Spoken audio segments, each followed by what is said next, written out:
Altria Group is down nearly 4% today. Year to date, it is down 10%. But is it one that is undervalued, one we should be looking to buy? We have articles here just a few weeks ago talking about how Altria stock is more attractive than ever right now. And we have other articles that do discuss how this blue chip stock with a 9% ultra high yield is a bargain price.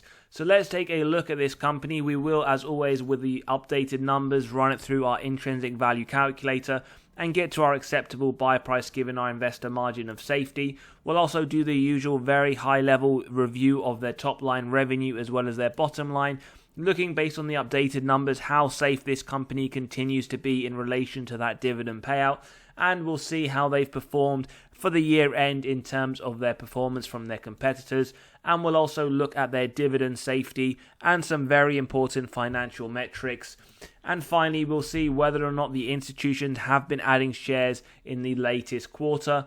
And let's jump straight into it. Now, one of the reasons why it has dipped today, partly due to essentially the ex-dividend date, which was today. So typically, if you were looking to get a dividend from a company, you would have to lock in shares the day before the ex-dividend, which would have been yesterday. So one of the common themes we do see with stocks is on the ex-dividend date, where you are no longer able to reap those dividends in the next quarter, investors do tend to sell. So this is partly due to this reason that we do see. So it is down around 3.2% right now.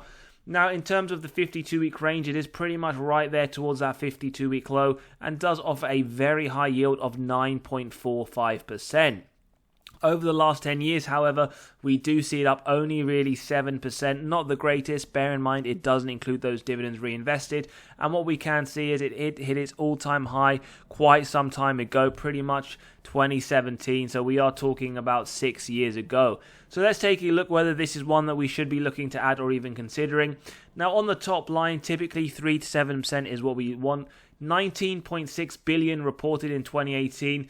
Now 20.7 in 2022, 5 years later. This shows two things. One, yes, the revenue has increased, but two, it isn't really keeping up with inflation year on year. So in real terms, their top line isn't increasing.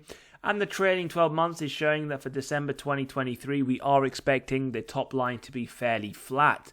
So do subscribe and hit that bell button if you want to be notified for when we do receive their annual report, which we will do a deep dive in. And on a more granular level, we do see it increasing their top line to 2021 before decreasing, and which will look incredibly like a flat year in December 2023. Now, what does the story on the bottom line say? Well, again, very mixed. 7 billion of net income in 2018, 5.7 billion in 2022. Interestingly then, their net income has decreased whilst their top line marginally increased. But as we can see, their trailing 12 months, we are expecting a very nice jump to the bottom line to 8.8 billion. So just a few things to bear in mind, whether or not you believe wholly that this is a dying industry and one that maybe we will not see in the next 10 to 20 years, or whether or not you believe that they can rejuvenate this business, especially in terms of the new markets that will be coming in terms of cannabis and the other ones, vapes. And in previous episodes, we have discussed one of the reasons that is hurting companies like Altria Group, like BTI, is the essential illicit vapes that are coming into this industry and taking away some market share. Now, total cash, let's have a very quick look. 1.3 billion to 1.5 from their latest quarterly report. So pretty much flat in terms of their cash position from the 5-year movement. Now, when we look at their total debt, again, fairly flat, 25.7 billion to 25 billion. And we will comment on that dividend safety shortly. Now, these are just competitors in the same industry. BTI, Japan Tobacco, Imperial Brands, Philip Morris, very well known. Now, year to date, it shouldn't come as any surprise. If you are reinvesting those dividends, you will get a slightly better return, as we can see, minus 1.5%, with essentially BTI the worst performing, and we have covered that only a few days ago. Now, over the last 5 years, in reinvesting those dividends, you would be up with Altria Group around 20%, but we do see BTI, which is year-to-date the worst performing, in fact, the second best performing over the last 5 years. So as I always say, never really look at this as any significance. It is good to look at, but as always, past performance doesn't indicate future performance. Institutional ownership just below 60%.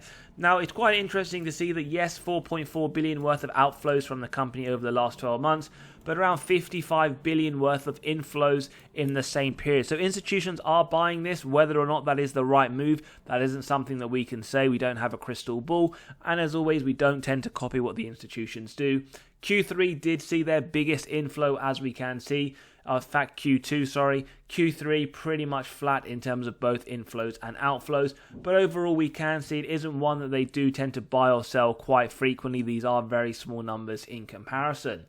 Now when we take a look at that dividend safety score, 55 borderline safe, market cap 75 billion, so it is a large cap company.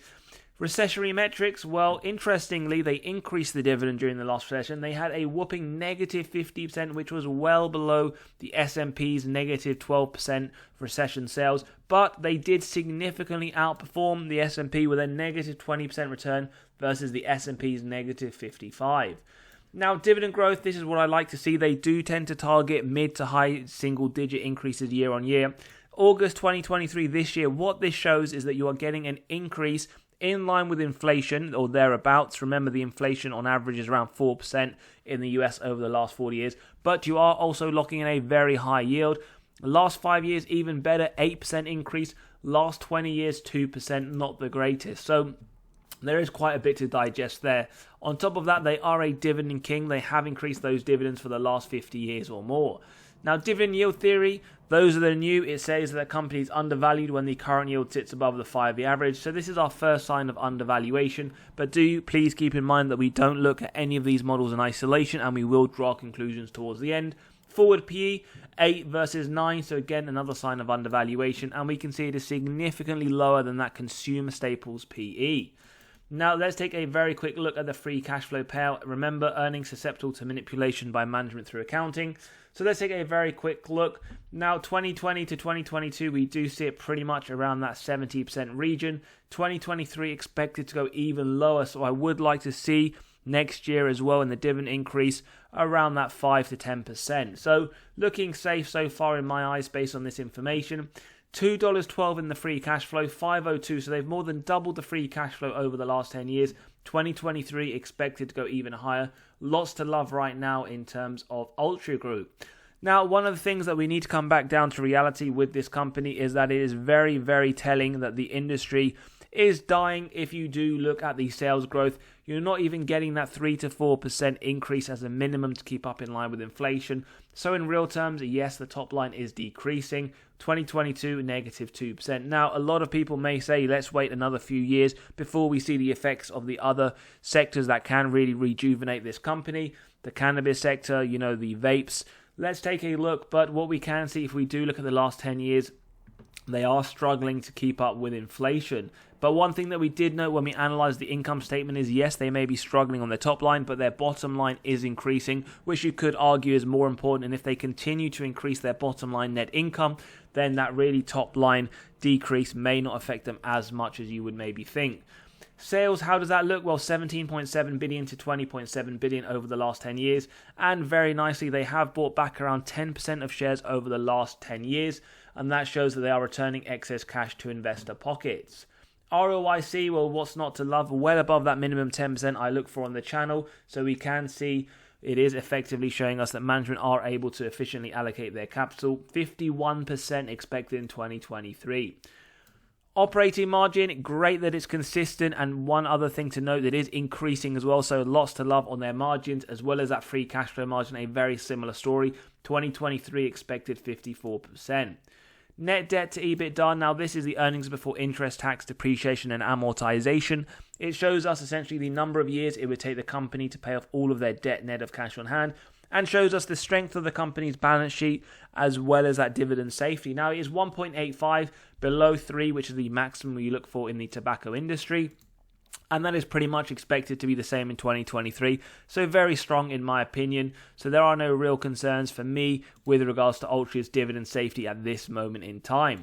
Now let's jump into the valuation model. As always, if you're enjoying the content, smash that like button. If value is being provided, hit that subscribe and bell button so you are continually notified of these videos as they drop.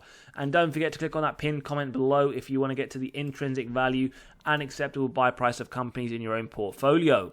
Now let's jump into the first model. We have Graham's valuation with the earnings per share, growth rate and that yield on AAA corporate bonds, coming to an intrinsic value of $47 As we can see, that is some nice upside around 15 to 20%, and we can see that is near that 52-week high, showing signs of undervaluation in the current market. But please bear in mind that we don't look at any of these models in isolation and draw the conclusions towards the end.